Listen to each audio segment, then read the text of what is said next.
A lot of people get pissed off with Uncle Sam. They get pissed off with the IRS. They just get angry. They're like, why do I have to pay all this? But you said something really, really insightful. And I want you to expand on it here. You said that. What if you could reclaim hours of free time each week, create legacy building wealth, and devote more energy to your passion projects without giving up on your career as a life-saving MD? Dr. Vikram Raya is a functional cardiologist, high-performance coach, and real estate expert, is here to give you the tools, strategies, and solutions you need to transform your life, unlock your limitless potential, and achieve greatness, all while freeing up your precious time. Welcome to Limitless MD. Let's dive in. All right, guys, welcome back to another episode of Limitless MD. I'm your host, Vikram Ryan. Today, I have a very special guest. He is a Jedi master of 1031 exchanges. His name is Dave Foster. He's considered one of the top 1031 qualified intermediaries in the country, and he's helped several 100,000 people do 1031 exchanges. And I can't understand how much countless millions and potentially billions of dollars he may have saved people. And here is the crazy statistic he told me in the green room. Out of the potential, let's call it 2 million transactions that can occur in a year that can have the 1031 potential, only 10% actually make it to the finish line. And today's episode, you'll find out how and why you can be one of those 10%ers. All right, Dave, welcome to the show. Hey, thank you, Vikram. Those are kind words. I'm looking around for my lightsaber. I seem to have misplaced it. Well, listen, look, we on this podcast are a bunch of young, active physicians who are looking to have our entrepreneurial spirit ignited. We want to grow wealth. We want to have human optimization in terms of our health and our vitality. And we want to really have an impact on the world. And so I think what you have spent your lifetime mastering is an important tool to have in our physician toolbox. So let's start with this. Like, why did you decide to devote so much energy into this 1031? Well, honestly, and I say this somewhat red-facedly, but this all came about because of a screw-up. My wife and I were trying to get off the corporate train and do something different. Now, we were not medical professionals, but we were in pretty high-profile, high-crunch industries. Mm-hmm. And we were looking for something to do different, to give ourselves more time, because time is the commodity that you can't buy. Now, I don't know, does that sound very familiar for a lot of medical professionals? Absolutely. So we decided to become real estate investors. It'll be easy, she said. And so we bought a duplex, fixed it up, sold it, made a great profit after putting a renter in it. And then my accountant reminded me that I had a silent partner named Uncle Sam, and Uncle Sam wanted $30,000. Now, that was 30 years ago.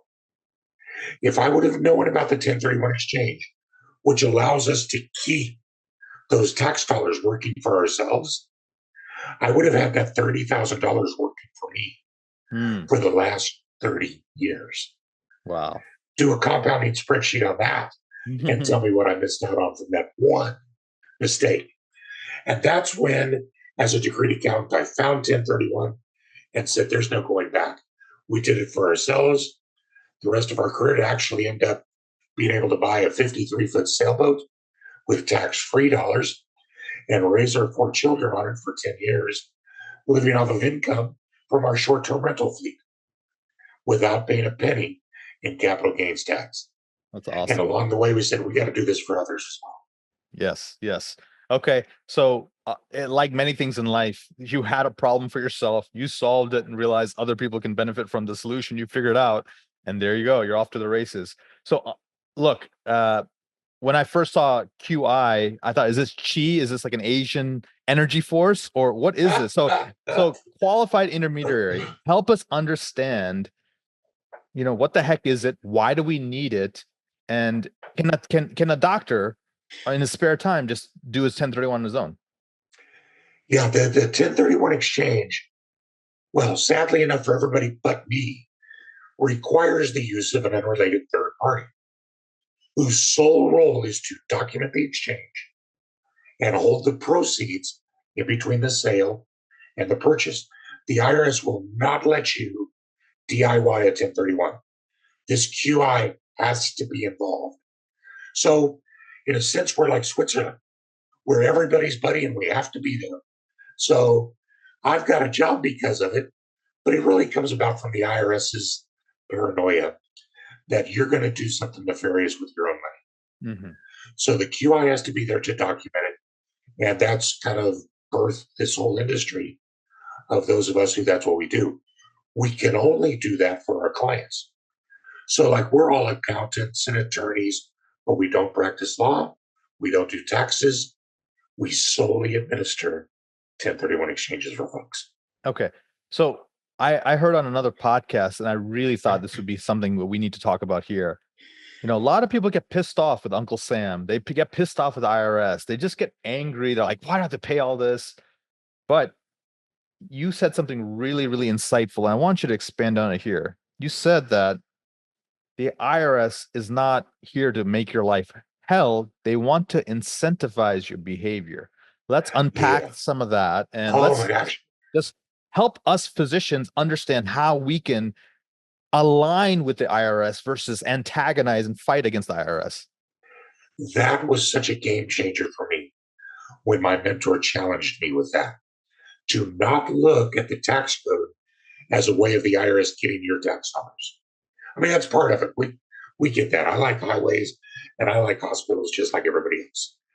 But that's not the main role of the tax code. The main role of the tax code is to incentivize your behavior. And as long as you perform that behavior that they're trying to incentivize, then you're the benefactor of that incentivization. So there are many things. Think of all the different ways that people get to deduct off their taxes. We get to deduct mortgage insurance. Mortgage interest and things like that. So there's a motivation in to buy a bigger house. When you buy a bigger house, you're supporting industry and so forth and on down the road. Depreciation, buying assets for your medical practice that you're able to depreciate in the same year you buy them. What a motivation to grow your practice. Now, the 1031 exchange is a crazy example of this because it's been in place since 1920. Wait a minute. Hold on. Say it again and louder, please. Section 1031 has been in place in the tax code since 1920. This is 104 years old tax code. I know. And yet so many people still don't know about it, right? Because the one thing we do know is the IRS isn't going to advertise these, but they're going to let you do it. And secretly, they want you to do it. Now, in 1920, there was this crazy growth happening across our nation. And we were just coming out of the homestead era, where anybody who wanted to could settle in the Western states and get free 160 acres of land to start their own farm, to start their homestead. And that was a huge boom to our country. But now we were a very hungry nation. We were coming out of World War I, industrialization had started. They desperately needed food in our country. Well, needing more food means needing bigger farms.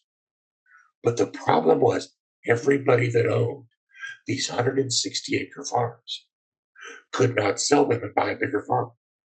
Because if they did, by the time they paid the tax on the sale, they wouldn't have enough money left to buy the bigger farm. And that's why 1031 was put into the tax code. So that it would allow people to sell their farms and buy bigger farms. And by extension, the other thing that happened was that everybody, these young kids that wanted to go into farming, weren't able to because nobody was selling farms. Now that the bigger farms were selling to buy bigger farms, people that wanted to get into farming could buy the smaller farms, all because the IRS lets you keep the tax dollars. And that's what the 1031 exchange at its heart is. You sell investment real estate, and instead of having to pay the tax, you get to use the tax to go buy new real estate. That's the behavior they wanted to incentivize. And that's why it's so key today, because it truly is the driver of this vibrant real estate industry. Think about what would happen if people couldn't sell property because they couldn't afford to buy new property.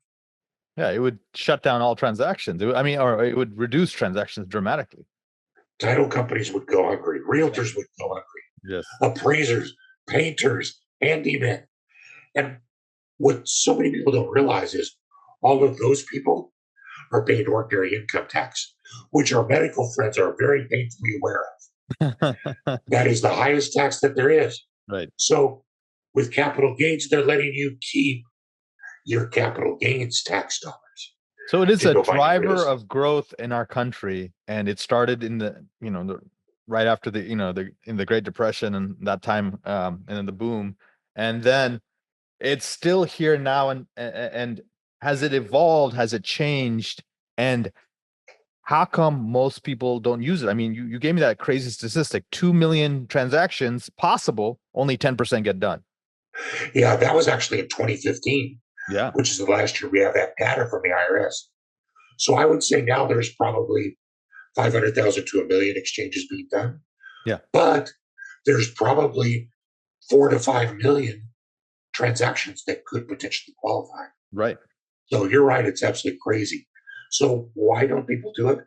Number one reason is nobody knows about it. Mm-hmm. I mean, it's getting more and more known. 1031 exchanges started being kept track of in 1996. In that year, there were 70,000 transactions, 1031 transactions done. So that was the first year after a big law change. It grew and grew and grew until in 2005, there were about 500,000 exchanges done. And then something crazy kind of happened a couple years later, called 2008, the Great Crash. So just when 1031 exchanges were on the upswing and education was happening, we had this massive meltdown. And what happened in that meltdown? Investors went out of business because they lost all their money. We lost 2/3 of the licensed realtors that were present at that time. And the biggest buying demographic today in 2008 was in middle school. They weren't thinking about real estate investing. So right there in one fell swoop in the Great Recession, we lost all of the campfire knowledge about 1031 exchanges and its building. So we've had to rebuild that through education. That's probably the single biggest way. Even for me as a decreed accountant, Vikram, my entire education formally on 1031 exchanges was 1/2 of one class period in my undergraduate degree. That's like, Dave, that's like asking how much nutrition education we get as physicians, right? It's like It's true. it's like a bonus class you get after lunch one day if you want to attend. That's exactly right. And so consequently, what gets left out in the treatment of people? The same kinds of things that you didn't get education on. So if we don't educate people on 1031 exchanges, they never know what's there. We're in sort of a niche where, thanks to people like Kiyosaki and all these other guys, this is starting to disseminate in sort of the common folklore of people. Hey, investors. And so now they know these buzzwords, perhaps even, but knowing a buzzword versus actually pulling it off. Maybe we can go talk about 1031 basics, workflows, timing, that kind of thing. Yeah, absolutely. So the 1031 exchange, like we said, allows you to sell investment real estate that either has highly appreciated or has been highly depreciated. Now, those of us in the field where we depend on that to mitigate income, medical professionals especially, depreciation is that pretend gain where the IRS lets you pretend that your property loses value every year. And you get that as a tax write-off. Now, that's awesome. But here's the nasty grant from the IRS. When you sell that property, they make you repay it. So the 1031 exchange allows you to avoid having to repay that recapture of depreciation and to avoid having to pay gain on the tax. So it's all going to start with the closing of a sale of real estate. The qualified intermediary has to be in place. There's some documentation, and then you're off and running to find your next place. The timing is a little critical because you only have 45 days to identify your potential replacement property. You have a total of 180 days to close. That's not so bad. But the 45 days can grab you unless you're very focused. And you can also be very proactive. Instead of waiting until after your property sells, go get a contract for your new property while you're still selling your old property. You can be under contract. You can't take title to your new property till your old property closes. So that can help to mitigate that 45-day risk. And the other thing that it does, Vikram, that people don't think about is that the sooner you can purchase your new property after your old property closes, then the sooner you get the cash flow started. Hmm. So you want to be focused and be act very speedy to make that happen. That's really the workflow of the 1031. From the consumer point of view, you really don't do anything different. The difference is in the documentation by the qualified intermediary and the fact that the qualified intermediary is holding on to your proceeds in between. You use your regular professionals just like you normally would.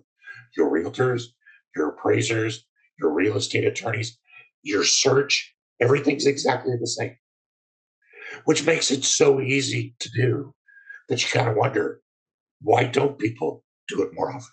Yeah. So let's talk about that. One was knowledge. Two, I could anticipate is probably timing.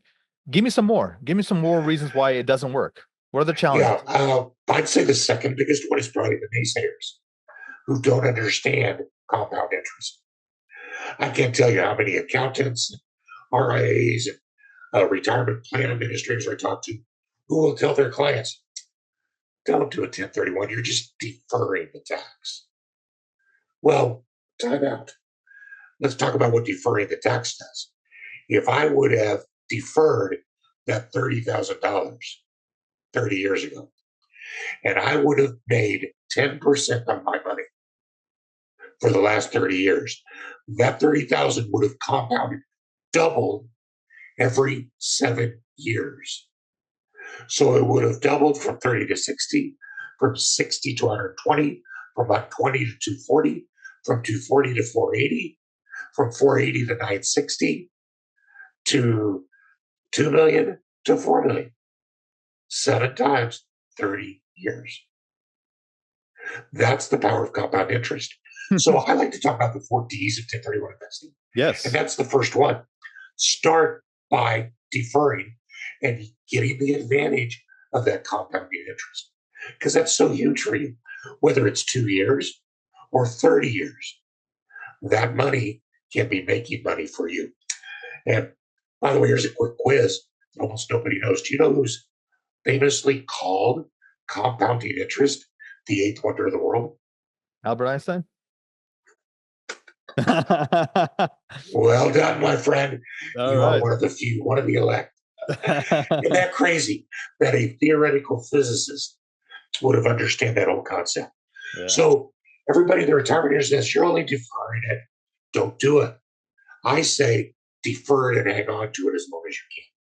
Yeah. There's a famous quote. I think I don't remember who said it. It just escapes me right now, but it's essentially say swap till you drop, meaning you use, I think you've used this, you use the word indefinitely deferring, right? So Exactly. that's the same thing. Basically, keep swapping until you die. And guess what?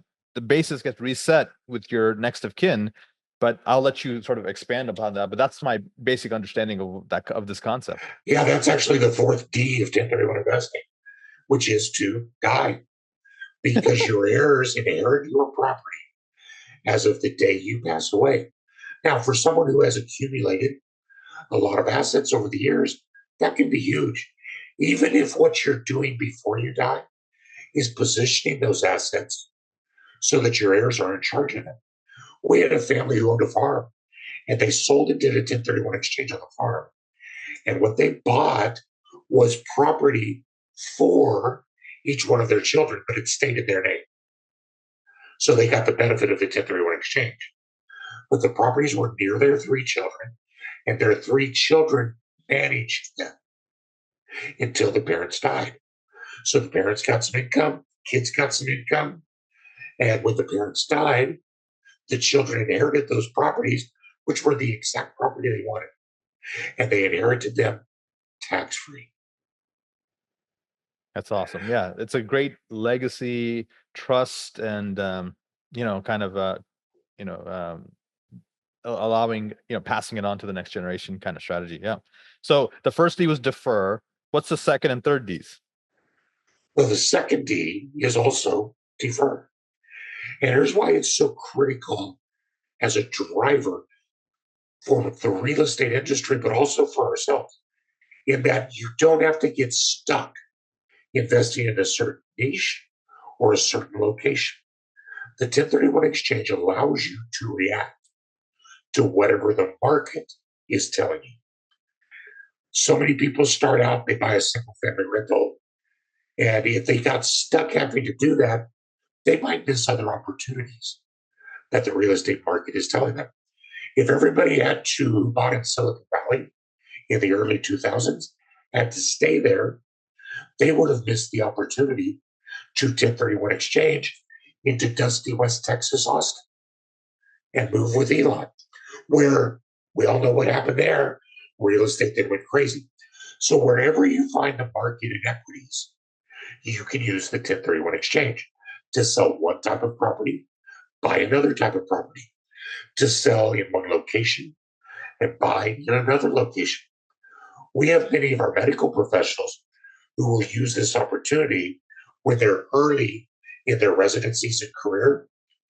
They'll grab a single family rental, they'll house hack a duplex, they'll get started. And over the course of the next few years, while they're establishing themselves, they'll end up buying 5, 6, 10 different properties. Well, now they're well into their medical career. And guess what? It's time for me to buy my own building.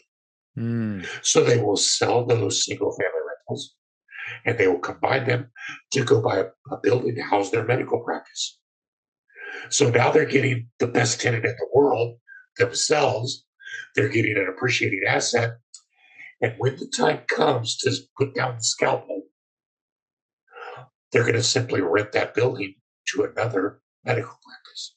Awesome. And now it just became passive investment opportunity for the rest of their lives. Okay, guys, this is probably one of the most important things Dave's going to say on the podcast today. So let's just capture, and I just want to just make sure you guys heard it. He's talking about you start your career, maybe you're a resident, you're a fellow, you end up buying a duplex or a triplex, a quad even, and you house hack. House hack means you live in one, you rent the rest of them out. And this is an amazing strategy. And then over the years, you maybe buy other assets, on the side, single family homes while you're going into your young career. But let's say you're ready to buy your first medical office, you're going to start your own clinic. Instead of just renting, you can buy it, but use the money from all these different assets and sort of compile them together, pull them together, if you will, and exchange for a bigger, larger office building. And then let's say you have the medical office building, you can keep that, maybe buy an ambulatory surgical center as well next to it.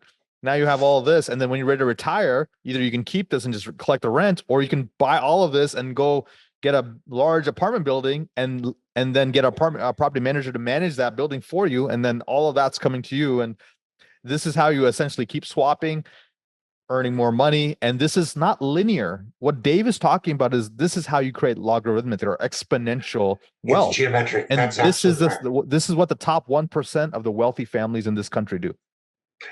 Now, let me throw some gasoline on that fire. Because at the same time you're buying your first building, your medical practice building, one of the things we know is that the IRS encourages you to have debt. So you will periodically refinance that property to take advantage of lower interest, but also to generate cash, which is then used to go buy more real estate, invest in passive investment opportunities. So you're maximizing your time simply by using the money. And all of that cash out refinance becomes tax deductible So the clinic, the practice is paying for it while you're geometrically increasing your investment opportunities. Awesome. I love it. I love it. So first is defer, DEFER. Second is differ, DIFER, right? Different Or DEFER, okay. but it's, Yeah. yeah, defer and defer, because Okay. it's the exact same thing. Okay. Always keep doing it. Which now we've spilled the beans, haven't we? What do we think the third D is? Tell me. Defer. Huh? It's also defer. Oh, keep deferring. Okay. Keep deferring. And here's why. And this is so important to the folks listening today. In the same way that the 1031 exchange allows you to react to whatever position the market is in, it will also allow you to react to exactly the position you're in your life cycle. Are you at the very beginning? Then you're buying small rentals. You're 1031 exchange them to buy more small rentals. You're selling one, you're buying two. Because you can sell one, buy two, you can sell two, buy one, wherever you find yourself in your personal needs. So we just talked about one of the great examples, finally being able to buy your own practice when you're at that point. What if, as a medical professional, you started to realize that you're very tired because you're running your practice, you're also managing 8 or 9 rentals, and you and your family don't have time to go vacation? Well, what if you sold those rentals and 1031 exchanged them into vacation rentals Mm. where they're generating income, and you're now also able to start building memories through some personal use of them? That's perfectly fine. And then, of course, as you get further and further on, you want to move from active to passive opportunities, whether that's Delaware statutory trusts, syndications, triple net commercial real estate, whatever it is that is going to maximize your income and reduce your time commitment. Ultimately, you might decide that you want to retire someplace really nice. So ahead of time, you'll go buy a vacation rental there on the beach. And when it's time to retire, instead of, you're going to move into that former investment property. Now, remember, there's a bunch of tax that's all still deferred, right? But as long as you own the properties, it stays deferred. And so you can move into retirement property, live in it, and as long as you own it, you'll still never pay the tax. And once you've lived in it for a certain amount of time, you will actually start to transition some of that deferred tax into tax free. So it actually is possible while you're still living to begin to eliminate some of that tax burden and generate tax free income. Oh, wow. And of course, we talked about the fourth D, which was die. Yeah. So at the end, so you start deferring because it's compound interest. You continue to defer because it meets the market. You continue to defer because it meets your personal needs. And then you die and you don't care anymore, but your heirs praise your name. That's right. That's right. Okay. So let's talk about let's understand, can I own a single family home and then go buy a mobile home park with that? Is that a like kind exchange? The answer is yes. So, like kind, there's two words that are, yeah, two phrases that are kind of thrown around. Like kind simply means that it is real estate. It must be real estate for real estate. So if you're buying a mobile home park where the mobile homes are on the lots and they convey, then that's all real estate. And you can sell any type of investment real estate and go buy any other type of investment real estate. Self storage. Okay. So now what about uh a couple of condos for land? Absolutely. As long as that land is intended to be used for investment. Okay. Whether it's agricultural, or you're going to build a campground on it, or you rent it to hunters, whatever, as long as it's being used for investment. For investment. And Okay. that's the second phrase, is qualified use. Okay. And that is that it must be held or investment. So it's just got to be real estate held for investment, and any type of real estate can be sold in exchange for any other type of real estate. All right, let's get into, I think these are white belt, yellow belt strategies. Let's talk about black belt strategies. And I am with the Zen master here of 1031. So we're in good company, my friends. Syndications and REITs. So if I'm involved in the syndication, let's call it, there's two ways. Let's say I'm a GP of a syndication. Can I 1031 the whole thing? Yes. And that's what a lot of syndicators don't understand yet, is that what's important in a 1031 exchange is you have to identify who the taxpayer is. It's not the members of the partnership that owns that property. They own a membership interest in an entity that owns the property. So the general partner of that partnership, the partnership can sell their property and go buy another property to be used in the same way. But the individual members cannot do that because the partnership owns the real estate. The individual members own the partnership. But what's starting to become a little more common is that this, a syndication will buy a value add property, they'll improve it, they'll increase rents, they'll run it, and then at a certain point in time, they want to go target another one. Or let's say they want to target two value adds. So they will 1031 exchange, sell the entire project, all the members stay together, and they 1031 into the two new value adds. Wow. It's an Okay. incredible way Yes. to build wealth quickly. Yeah.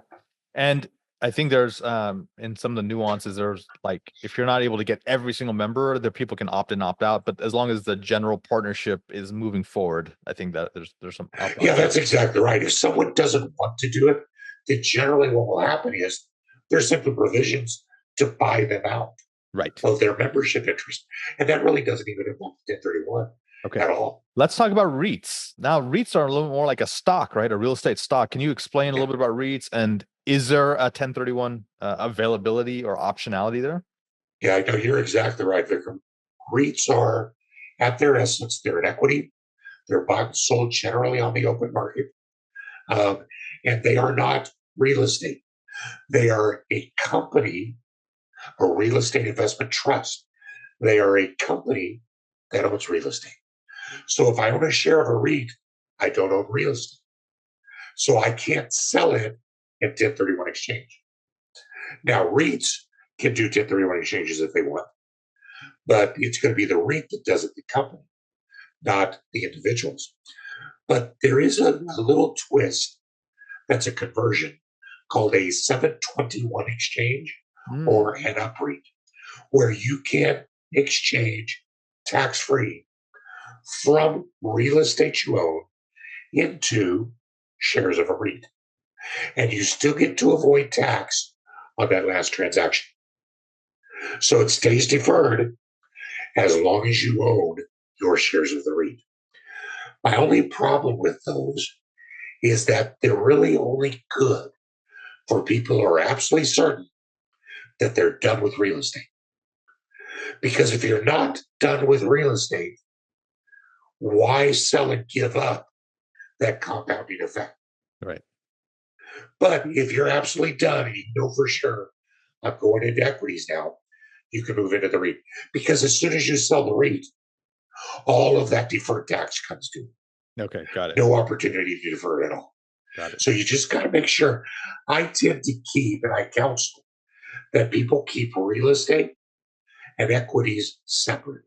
Mm-hmm. And the best place for equities is in your preferred retirement accounts, because you're not going to get benefit of depreciation and that kind of thing because they're already tax deferred.